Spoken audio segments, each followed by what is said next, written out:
Thanks, Catherine.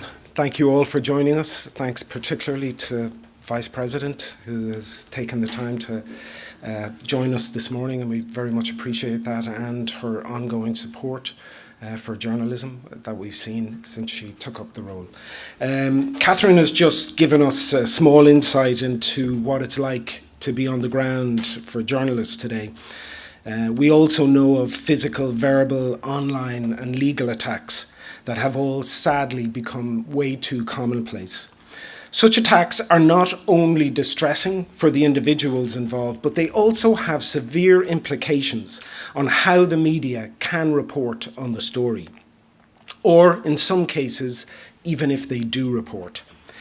The ability of public service media to cover major news events is being undermined, and that has severe implications for media freedom and ultimately for European democracy itself.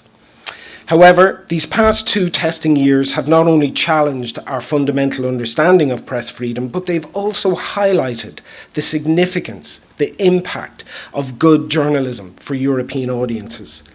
Again and again in recent years, we've seen the importance of having access to trusted news and information.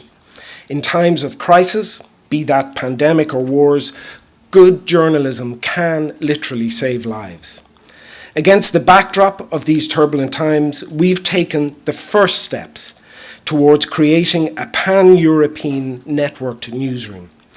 We launched a European perspective last year to harness the collective power of public service media newsrooms, all of which are fully committed to our values of independence, excellence and accountability.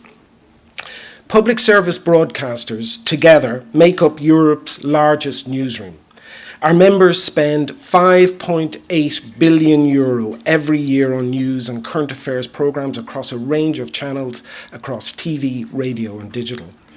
In 2/3 of European markets, 2/3, they are also the most trusted news brand. So what could we achieve if we brought them together to share news across the continent?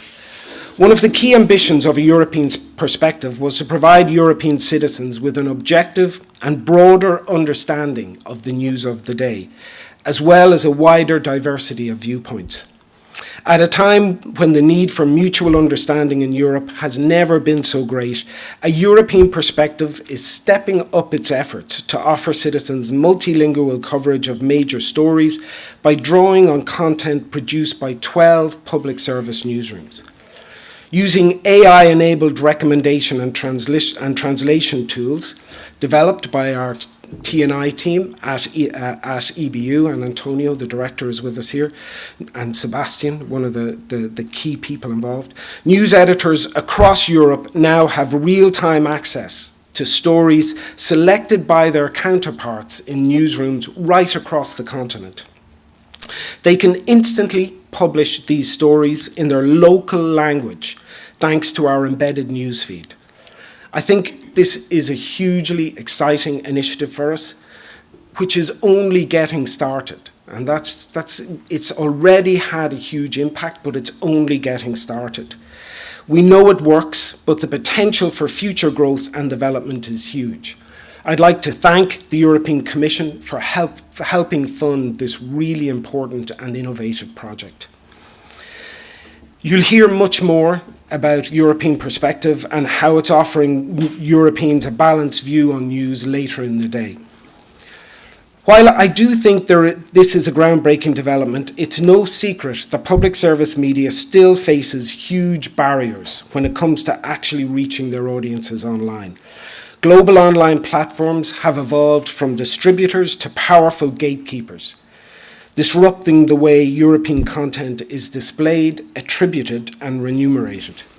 Media independence and media pluralism are cornerstones of European democracy and freedom, and well-functioning and stable public service broadcasters are key to ensuring that these values are preserved. Our research has shown how strong, and Catherine mentioned this, well-funded public service media goes hand in hand with a nation's democratic health. For example, citizens watch more public service television and listen to more public radio in stronger democracies. Likewise, stronger democracies invest more in their national broadcasters. We also know that where public service media is well funded, citizens are far more likely to actively participate and show an interest in politics.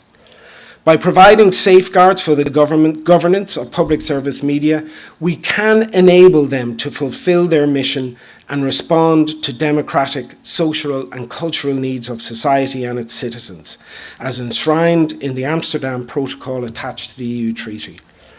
The Commission recently published the European Media Freedom Act. We welcome that the Act recognises the vital role played by public service media in Europe, providing citizens with objective news and information, as well as bringing them together with quality homegrown content and entertainment. If freedom of expression is key for our democracies, so is an independent media, both public and commercial, free from political or economic interference. Any new legislative instruments must be clearly focused on protecting this independence, while also obviously safeguarding national competencies to organise public service media. As work on the EMFA continues, we hope to see strong provisions made for the online space, complementing those on the Digital Services Act, with specific rules to protect freedom of expression and pluralism. In particular, we would like to see that general interest content is visible and easily findable, there is clear brand attribution, and that there is an effective recourse in the face of takedowns and suspension of media content. We look forward to elaborating on these essential requirements as the EMFA goes forward, and to continuing the debate and to work with EU institutions to build a robust defence against current and future threats to the media sector. Fixing the unbalanced relationship between media and online platforms is in the best interest of all Europeans, so that they can continue to receive trusted news. This is how democracy thrives. I'd like to finish by touching on one of the greatest threats to democracy we've seen in recent years. Ukraine is now on the front line in the global struggle for democracy. This is a tragedy we'd hoped we'd never see again on the European continent. In war, information is everything, and serious disinformation can threaten lives. That's why accurate, high-quality, trusted news that has been verified and correctly sourced is critical to people in Ukraine, but also to audiences globally who need to understand the ramifications of a conflict that may have personal, economic, and security implications for everyone.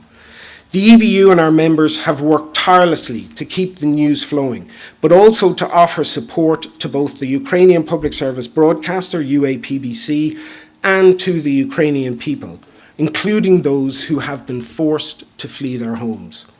I'd like to show you a short video to highlight all that our members have done and continue to do.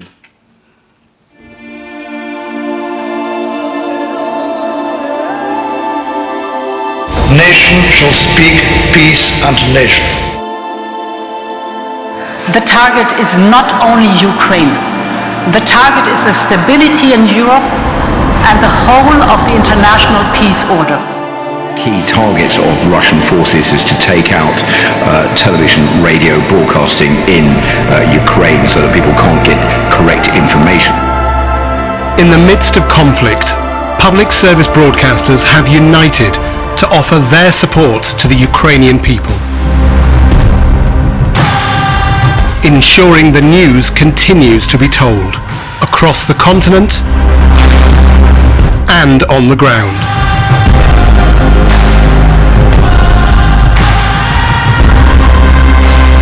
Providing support to people in their hour of need.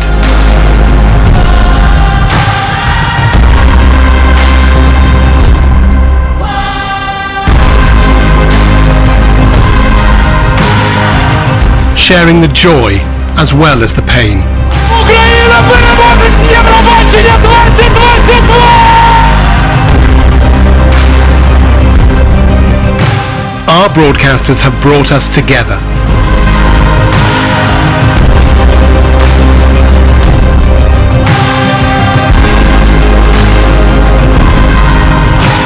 keeping people close, even when they're far from home.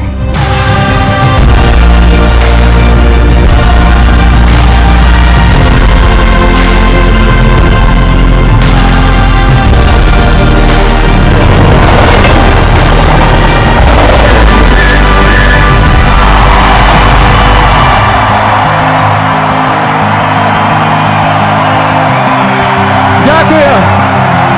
Thank you for supporting Ukraine.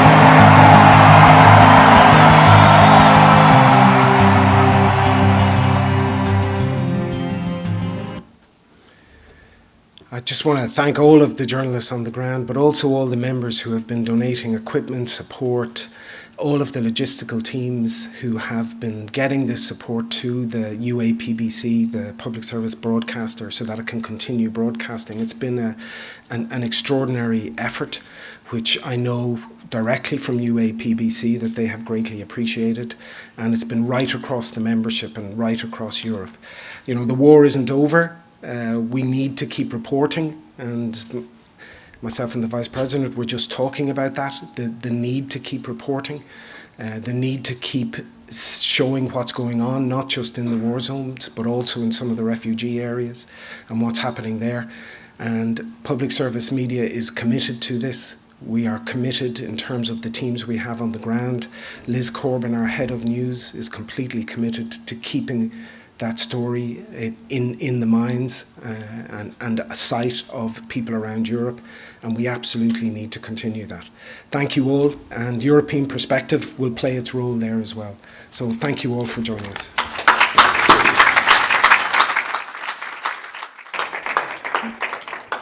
Thanks very much, Noel. Just a brief introduction then from me for our keynote speaker, Věra, Jourová.